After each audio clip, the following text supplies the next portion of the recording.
Kia kami. Just survived an accident.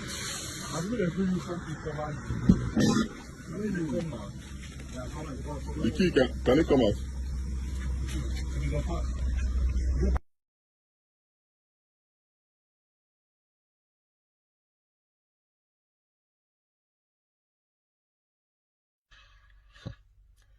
Terrible accident. I mean, very terrible accident. Believe me, terrible accident. In fact, I call it the day I died. Yeah, I call it the day I died because I believe that on that day, I actually died in that accident and I woke up. I believe I died and God just gave me a second chance and I came back because the car actually, my car actually somersaulted a couple of times.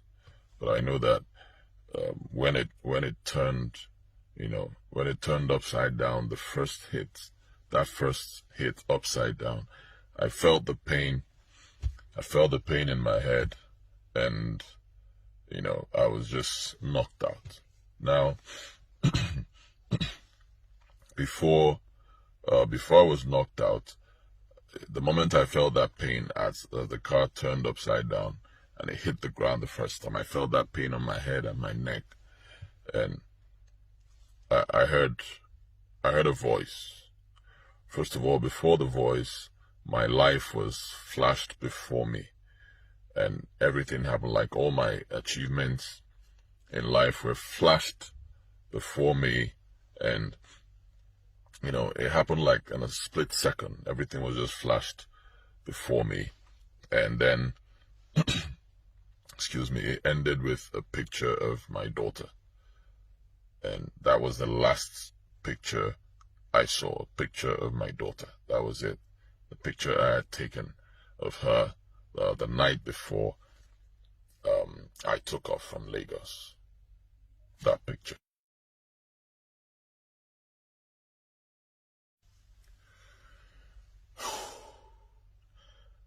After I saw that picture, it flashed before me. After all the images flashed, the picture of my daughter you saw now, that was the last picture I saw.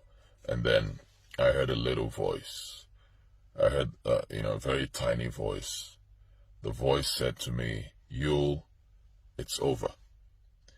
If there's something you wanted to do, sorry, you can't do it anymore." That was what I heard. The voice said, "Yul, it's over. If there's something you want to do, I'm sorry, you can't do it anymore." And then I just passed out. That was it. And this thing happened the moment the car flipped the first time. I had that pain. The picture just flashed in my head. People always say that just before you die, that your life is going to flash, it will be flashed before you, and you see everything like something that was compressed in a SIM card. That was what I saw, and then I heard this voice, and then blackout. Like I felt my as if my spirit left my body. I wasn't feeling anything anymore. I knew the car was turning, but I wasn't feeling anything anymore. After that first hit, everything just went blank. I wasn't feeling anything. And then the next time I woke up, the car had already finished turning, and it was just there. It had plunged into that gutter, that big gutter. It just plunged into it. That was when I woke up, and excuse me, it was as if excuse me, it was as if life just came back to my body from my legs. Life just came back to my body, from legs up and to my head, and I just woke up, and I realized, oh my God, this accident it's all over. The windscreen was broken. windscreen was broken, and you know, smoke was just coming out from the car, dust, everything. I was confused, and then I I managed to climb out from the front of the car.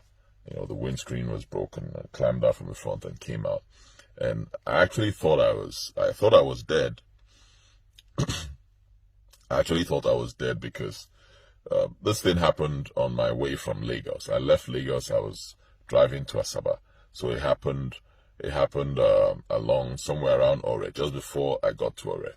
I was doing maybe 120 or 140, you know, and then the car just lost control. I don't know what happened. Car started. I was holding the steering wheel, and I saw the car going this way, and then I tried to turn it back and keep it straight, and then the car started heading this way, hits that center. I think that divides the road, the culvert or something. It hit there, and then the car just started flipping up, somersaulting, and that was it. Now, by the time I came out, excuse me, by the time I came out, and I came out of the car, I was just standing looking at the car, wondering what just happened, and thanking God that I survived. I saw some people were just coming out from the bush, you know, rushing towards the car. I saw two people, they were rushing towards the car, but they didn't notice me. They ignored me, and they were just rushing to the car, looking into the car and shouting, maybe the person is dead, or who drove this car? But they just ran past me. So I was like, wow, these guys didn't see me. They didn't notice this is me. That means it's possible that I'm dead. Maybe my body is still inside the car, and then it was my spirit that came out. So I got quite curious. I now went and started looking inside the car to see if I'll see my body. I broke the side of the glass, the driver's side. I broke it. I looked inside. I was sure there was no body there. I didn't see my body, so that was when I realized that was me. And then other people started coming, noticing me. And then a guy was driving past, stopped. He noticed me, and then he helped me pick up my stuff from the car and took me down to the east, where I finally went to the hospital. But it was a nasty experience. I call that day the day I died, because when that first hit happened, I actually passed out. I was knocked out. I feel, you know, with the pictures I saw that flashed before me, pictures of my life, ended with my daughter's picture, and then the little voice that told me, Yul, it's over. If there's anything you wanted to do, you can't do it anymore. With those things that happened, I feel I died on that day. And excuse me, God just gave me a second chance and said, you'll come back to this world. And, you know, and that's it. That was how I got back. And if you noticed in the video, I had my rosary. I had my rosary on my neck. That was a black one. And in this, there's something like this. You know, that's it. I always wear this. I believe in God. Believe in God so much, you know. We're all sinners, though, at the end of the day. But I don't joke with my God. I believe in God so much. So I always wear my rosary. Always. In that video, when I had that accident, I had a rosary on. I had a black rosary on my neck. If you watch that video, you see it.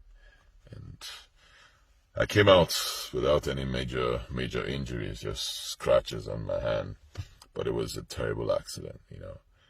And thank God I'm here today. I keep giving God all the glory. It's my story. I'll tell you guys more of it later. Just thank God for me. Thank God that I'm still alive.